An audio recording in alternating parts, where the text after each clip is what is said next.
Sabi nila, you are what you eat daw. Pero para sa akin, you are what you carry. Hi, I'm Jam, a B.Ed freshman.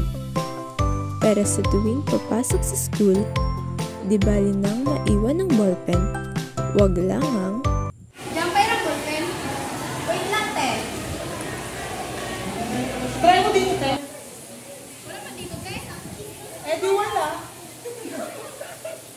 Ay, Christine, te, meron. Ay, meron, te. Ayun. I'm obsessed with makeup as in. Bago pumasok sa school, makeup muna.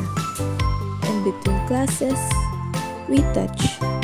After lunch, retouch. And syempre, pag uuwi na, hindi pwedeng walang retouch. Tara, Jam. Wait lang, te. Ayun. Well, you can't blame me. My makeup tells exactly who I am. I am a person who always present myself in the best way possible. Ayokong maging dugyot. In short. Wow, wala. Walang makeup si Jam. Bago yan, Bes, ah. Ano nangyari, Bes?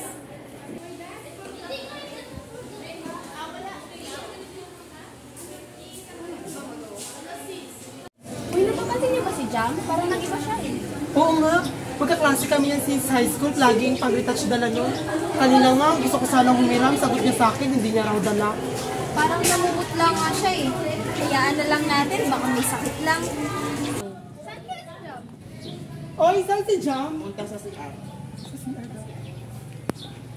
Nasaan siya?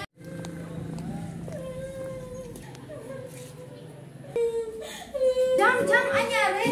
Ano problema? Jam, may nangyari ba, Jam? Sabihin mo sa amin.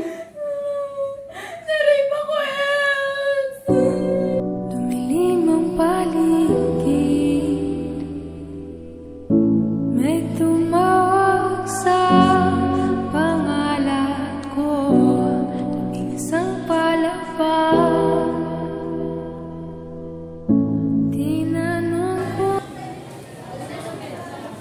Wow, ang ganda-ganda mo naman ngayon, Jam. Puno-puno na naman yung makeup bag mo. Bago to? Bagay sa'yo, Beth. Bigay ng mami ko.